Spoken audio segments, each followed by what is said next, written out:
जहां दरख्त हुआ के साथ झूमते थे, वहीं बंदरों का एक शरारती सा ग्रुप रहता था। इन सब का सरदार था मास्टर मंगो। मंगो खुद को दुनिया का सबसे बड़ा आर्टिस्ट समझता था, हालांकि अक्सर वो पेंटिंग से ज्यादा खेल Look at you all.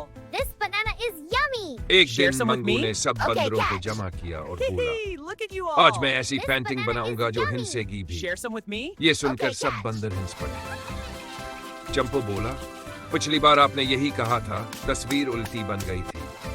फिर सब बंदर रंग बनाने लगे।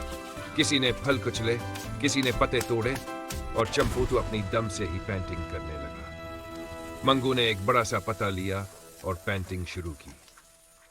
अचानक मंगू को जोर की छींक आई। छींक के साथ ही रंग उछला और तस्वीर पर गिरते ही ऐसा लगने लगा जैसे तस्वीर हंस रही हो।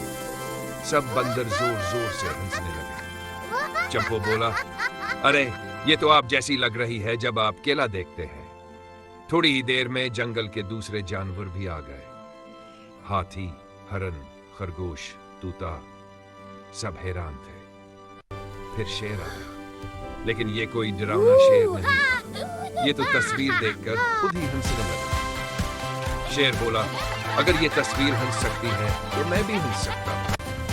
और देखते ही देखते पूरा जंगल कहकहों से गूंज उठा। मास्टर मंगू ने फख्र से कहा, My masterpiece देखा, is complete! फन में जादू होता है। चंपो हंसते हुए बोला, जादू नहीं मंगू भाई, ये तो आपकी छींक थी। Ooh, और यूं बंदरों की ये मजाहिया कहानी सबके चेहरों पर मुस्कुराहट छोड़ी। अगर आपको ये कहानी अच्छी लगी हो तो वीडियो को लाइक करें, चैनल को सब्सक्राइब करें और ऐसी ही मजीद मजाहिया कहानियां देखने के लिए बेल आइकन जरूर दबाएं।